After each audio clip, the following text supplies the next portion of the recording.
Assalamualaikum warahmatullahi wabarakatuh. Nama saya Tafiana Rustiani dari Prodi Komunikasi dan Penyiaran Islam semester 4. Baik, di sini saya akan menjawab pertanyaan dari kelompok 9. Yang pertama ada retorika sering disebut dengan seni persuasi. Yang dimaksud dengan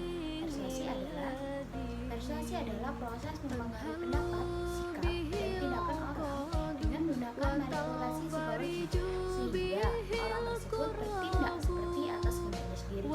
Pendapat, sikap, dan juga tindakan ialah fenomena kepribadian.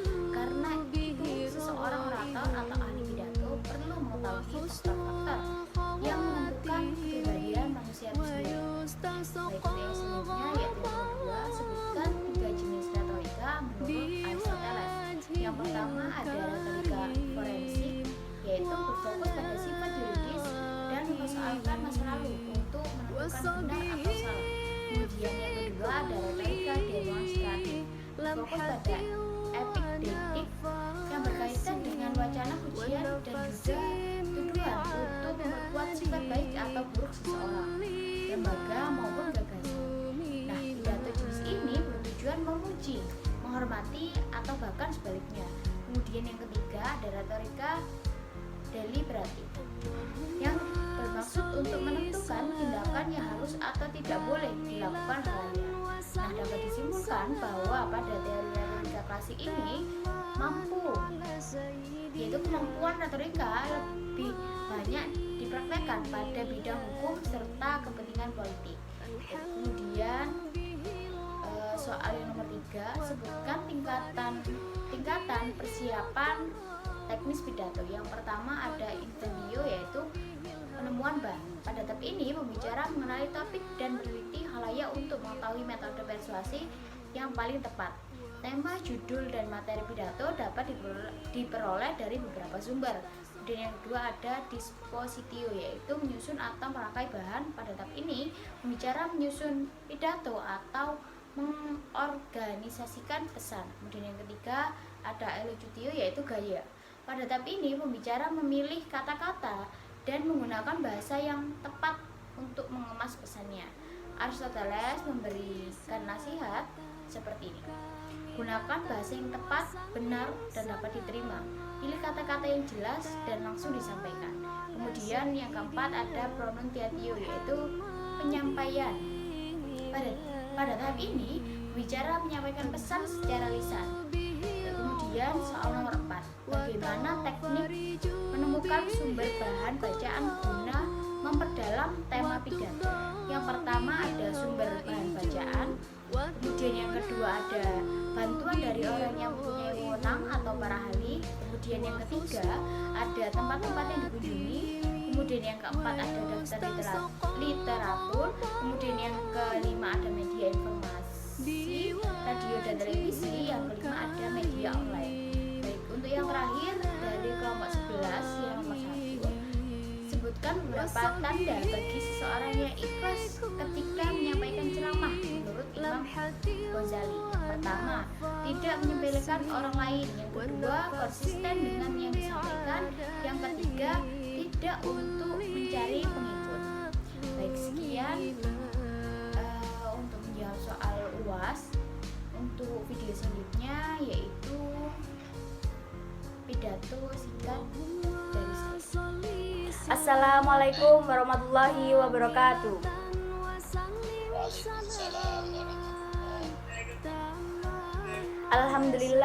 Alhamdulillahil malikid dayyan, wassalatu wassalamu ala Muhammadin sayyidi waladi adnan wa ala alihi wa sahbihi wa tabi'ihi ala mariz zaman, wa asyhadu an la ilaha illallah wahdahu la syarikalah al munazzahu anil jismiyat wal jihati waz zamani wal makan, wa asyhadu anna sayyidana Muhammadan abduhu wa rasuluhu alladzi kana hulukuhul Qur'an. Amma ba'du. Ibadah Rahman fa inni auzikum wa nafsi bitaqwallahi mannan. Pada kesempatan kali ini saya ingin menyampaikan mengenai keadaan di masa pandemi. Seperti yang kita ketahui, COVID-19 masih menyakit di dunia. Angka kematian terus bertambah. Saya tidak akan pernah bosan mengajak saudara sekalian untuk selalu waspada dan mematuhi protokol kesehatan. Jangan terpancing dengan kelompok-kelompok yang berkerumun dan mengutarakan ujaran kebencian. biarlah mereka mendapat balasannya. Balasan tersebut bisa datang masih di dunia atau di akhirat nanti.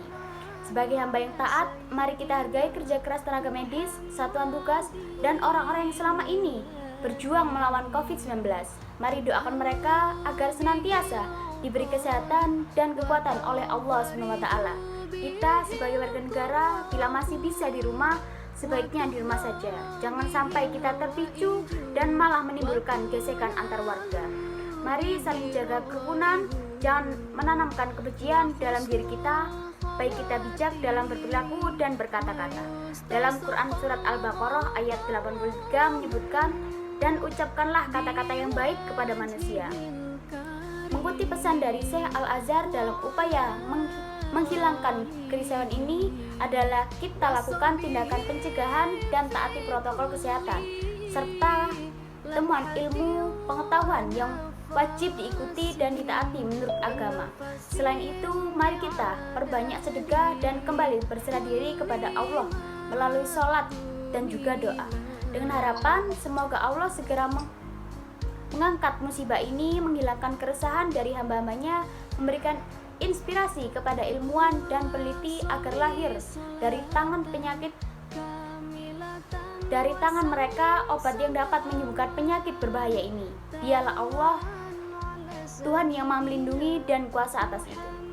Ya Allah, janganlah Engkau kuasakan atas kami karena dosa-dosa kami, orang-orang yang tidak takut kepadamu dan tidak mengasihi kami. Wahai Zat yang Maha Penyayang, ya Allah, Tuhan yang Maha Lembut lagi Maha Memberi. Wahai Zat yang Maha Ihsan, wahai Zat yang Maha Mengasihi dan menyayangi di dunia dan akhirat. Wahai Zat yang menjadi sandaran bagi orang-orang yang berlindung, penolong bagi orang-orang yang meminta pertolongan, memberi rasa aman kepada orang-orang yang cemas.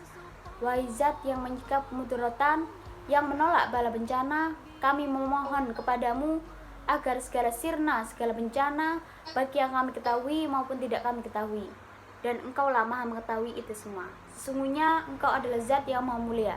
Semoga salawat dan salam selalu tercurah kepada Nabi Muhammad SAW serta keluarga dan para sahabatnya. Akhirul kalam, wassalamualaikum warahmatullahi wabarakatuh.